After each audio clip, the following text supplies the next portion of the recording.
Salut tout le monde, salut les monégasques, bienvenue pour un nouveau débrief. Alors ça fait 3 ans qu'on s'est pas vu, enfin, c'est la sensation que j'ai.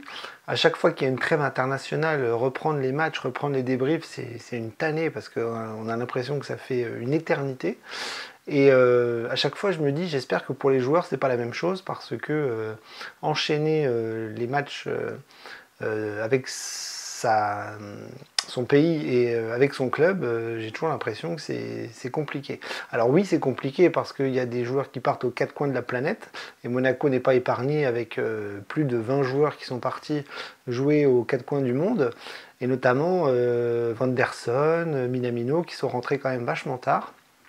Et on se demandait comment on allait préparer cette 27e journée de Ligue 1 et ce derby, parce qu'on rattaquait fort avec le derby à la maison. On avait une petite revanche à prendre par rapport au match aller. Et on se demandait est-ce que les joueurs allaient être en forme, pas blessés, et surtout est-ce que Adi Hütter pouvait préparer ce match avec une équipe type qu'il avait déjà en tête. Et donc les joueurs sont revenus au compte-gouttes et très vite on a vu qu'il n'y avait pas trop de blessés. Il y avait Mawissa qui avait eu un petit souci en équipe de France, et aux surprises, ce soir on va voir qu'il a été titularisé. Donc contexte plutôt favorable avec très peu de blessés et beaucoup de retours dans l'équipe de Monaco avec des joueurs comme Balogun et Golovin. Et on a pu voir sur l'infirmerie donc un seul blessé, Ouattara, en sachant que Thésée et Magassa sont aussi quasiment de retour. Donc on attendait un petit peu l'équipe type pour ce derby face à Nice, affiche, match important. Nous en cette fin de saison on a 2 affiches énormes à jouer qui étaient Nice et Marseille. Et donc ce soir on attendait nos petits voisins de pied ferme. Donc composition à 8h avec Keun dans les buts. Voilà, Magic qui est repassé numéro 2. Défense à 4 avec Singo à droite qui remplaçait Vanderson qui était sûrement crevé. Caio Henrique à gauche. Dans l'axe, nous avions Kerrer et Mawissa. Donc Mawissa qui n'était pas blessé, très bonne nouvelle. Et au milieu de terrain, Zakaria Kamara. Et comme c'était un 4-4-2, on avait donc Minamino et Akliouche au milieu offensif. Et devant, Mbolo et Biretz. Donc, sachant que Balogun et Ileni Kena étaient sur le banc, il pouvait se permettre de mettre 2 attaquants et c'est ce qu'il a fait. Donc voilà, donc on ne va pas tourner autour du pot, on a réussi l'objectif. On a réussi ce derby, on a gagné 2-1, c'est formidable. C'était un match pesant, fatigant, stressant. Encore une fois, j'ai très mal au ventre après ce match parce que autant en première mi-temps ça allait, puis en deuxième mi-temps je me suis dit voilà, il faut tout faire pour remonter la pente. Donc voilà, équipe type, et on a gagné ce derby, on l'a gagné 2-1, et on va voir un petit peu que ça a été un petit peu un scénario cauchemar qui s'est mis en place, un petit peu comme un mauvais film, et en deuxième mi-temps, on va voir qu'on a été libéré parce qu'on a réussi à retourner la situation. Donc en première mi-temps, on commence très fort, 20 minutes à pousser, on se crée des occasions franches, des occasions fortes, mais on n'arrive pas à les mettre au fond. On obtient très vite un penalty que Biretz rate. Alors là, quand votre numéro 9, qui n'est pas Balogun, rate un penalty contre Nice à Monaco face à Boulka, vous vous dites ça y est, rebelote, ça recommence, on est maudit et ce match va nous échapper. Donc voilà, on pousse, puis au bout de 20 minutes, on ne marque pas. Et en fin de première mi-temps, on va voir que comme d'habitude, la pression se relâche un petit peu et on se retrouve un petit peu reculé et on est un peu moins tranchant. Et dans ce moment-là, c'est Nice qui va ouvrir le score sur une offensive pas très dangereuse, ballon côté droit, centre et tête d'un Niçois qui va la mettre au fond. 1-0 pour Nice, on se dirige à la mi-temps vers un scénario catastrophe, et c'est le cas, puisque on rate un penalty, on ne marque pas nos occasions, on est bon, mais on se relâche et on prend un but. Donc à la mi-temps, c'est un peu la catastrophe, mais on se dit, voilà, on va faire des changements, on va pousser. Et je pense que les joueurs, dans ce type de match, ont quand même la mentalité pour aller chercher quelque chose, au moins un match nul. Et en deuxième mi-temps, on va revenir plutôt bien, on va presser, pousser, on va garder un petit peu le même 11, les remplaçants vont arriver assez tard. Et on va réussir à revenir dans la partie avec Biretz qui ne s'avoue jamais vaincu et qui va réussir à mettre un super but, voilà, sur une déviation d'Akliouche, une passe de Camara je crois et une déviation d'Akliouche. Biretz qui va mettre sa spéciale, c'est-à-dire une mine ou une frappe très précise au premier poteau. Et le gardien de Nice ne peut rien faire, il se fait fusiller. Donc là, on est de retour dans le match. Et là, on sent qu'il va se passer quelque chose parce que Monaco est bien, est très très bien. Donc on va pousser, et on va réussir à mettre le deuxième but avec Mbolo, qui n'aura pas fait un très grand match, mais qui sur le plan physique fait mal à chaque fois parce que c'est un physique imposant. Et sur un ballon, pareil, déviation d'Akliouche qui va lui mettre dans la surface, il va résister au défenseur, il va passer devant, et avec son intérieur du pied, il va la mettre au deuxième poteau. Boulka est battu, Monaco repasse devant et on va tenir jusqu'au bout de la nuit. Voilà, 2-1, victoire de Monaco dans le derby, magnifique. L'objectif est atteint. On gagne enfin une affiche, on gagne enfin un match important. Et c'était nécessaire, vital, obligatoire, et on ne pouvait pas faire autrement. Surtout que Marseille avait perdu à Reims, un truc de fou. Je ne reconnais plus les Marseillais, ils sont en train de s'effondrer, et c'est surréaliste pour moi.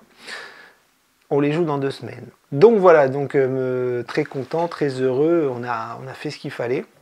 Maintenant, on va voir un petit peu les performances individuelles. Keun sur le but, il se fait un petit peu trouer. Mais globalement, il n'a pas eu grand-chose à faire. Il a fait des arrêts assez faciles dans l'ensemble. Donc, difficile à noter puisque je ne l'ai pas vu faire de choses décisives dans un match où il a été quand même très peu sollicité, où Monaco a eu beaucoup le ballon. Et on a réussi à le laisser plutôt tranquille. Mais voilà, un match assez anodin. Au niveau de la défense, eh bien, c'était plutôt pas mal. Hein. Singo et Caio Henrique ont été très offensifs. Ils ont poussé pour essayer de trouver des partenaires devant. Dans la défense centrale, on a eu Kerrer et Mawissa qui ont fait plutôt un bon match aussi, même si Kerrer, il se fait quand même bouger pas mal de fois sur des 1 contre 1, mais globalement, voilà, les relances étaient plutôt bonnes. Voilà, on prend un but, on est un petit peu dans une errance défensive, un peu comme d'habitude, où on marque pas son joueur et on n'est pas très très attentif. Donc voilà, oui, on n'a pas un système défensif et une défense très très forte, mais voilà. Ils ont quand même tenu la baraque, ils n'en ont pas pris un deuxième, et ils ont fait le taf, notamment les 2 latéraux, qui étaient plutôt intéressants dans un match mi-fermé, mi-ouvert sur certaines offensives. Au milieu de terrain, Zakaria et Camara, je les ai trouvés transparents au début de match. On les voyait très très peu. Notamment Zakaria où il était vraiment fantomatique. Ça ne faisait pas la différence. Je trouvais qu'il y avait un écart assez important entre l'aspect offensif et l'aspect défensif avec un milieu de terrain qui ne travaillait pas forcément très très bien. Et puis petit à petit, ils ont pris leur marque et ils ont été de plus en plus imposants, importants en récupérant des ballons.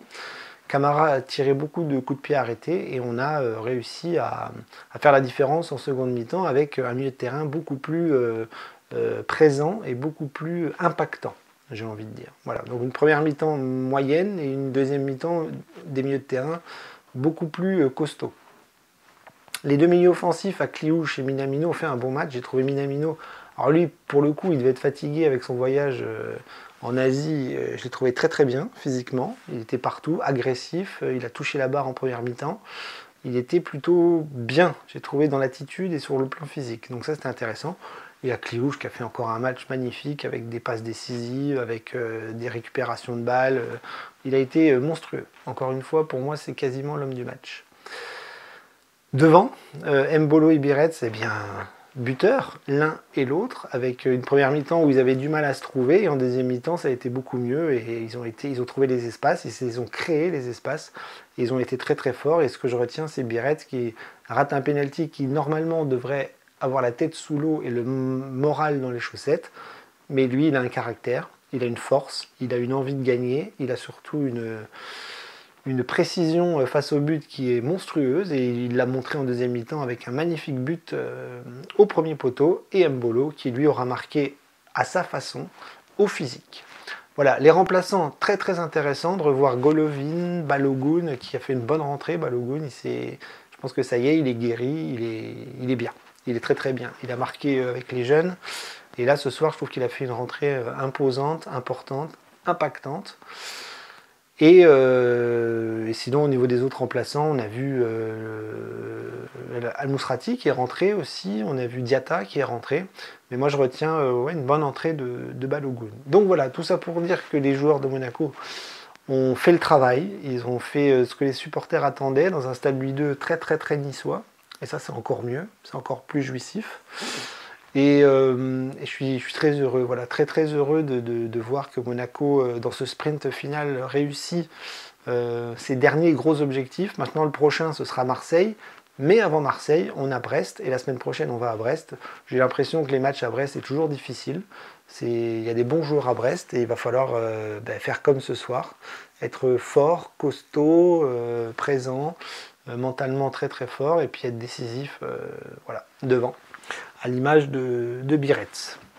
Donc voilà, que dire de plus? C'est une belle reprise, une belle soirée. On a hâte que la saison se termine quand même, parce que Monaco fait une saison pas extraordinaire, mais je veux dire, en Ligue 1, là, ça se passe mieux. Mais on attend vraiment de retourner en Ligue des Champions, de refaire un mercato intéressant, d'engranger de l'argent, parce que c'est aussi le nerf de la guerre. Et Ribolovlev a besoin de ça, Monaco a besoin de ça, et les joueurs le savent, l'entraîneur le sait, tout le monde le sait, Thiago Scuro le sait, la Ligue des Champions c'est vital, primordial, voilà, c'est ce qu'il y a de plus important dans les objectifs de cette année, qui était donc la Coupe d'Europe, qui apparemment a beaucoup plu aux dirigeants. On aurait pu aller un peu plus loin. Et en Coupe de France, bon, c'était une catastrophe. Mais en tout cas, en Ligue 1, on est de retour, on est là, on est repassé devant Marseille, et il faut continuer. Continuer. Et ça commence à Brest la semaine prochaine, donc samedi soir, en espérant encore une victoire, parce que là, on ne peut plus se permettre de perdre. Et je pense qu'on ne peut plus se permettre de lâcher des points bêtement, comme on l'a fait en début de saison, parce que là, ça va se terminer. Et c'est maintenant que tout se joue. Maintenant, il n'y a plus d'excuses, il n'y a plus de Coupe d'Europe. On est censé arriver frais dans les matchs le week-end et il faut défoncer tous nos adversaires. Voilà.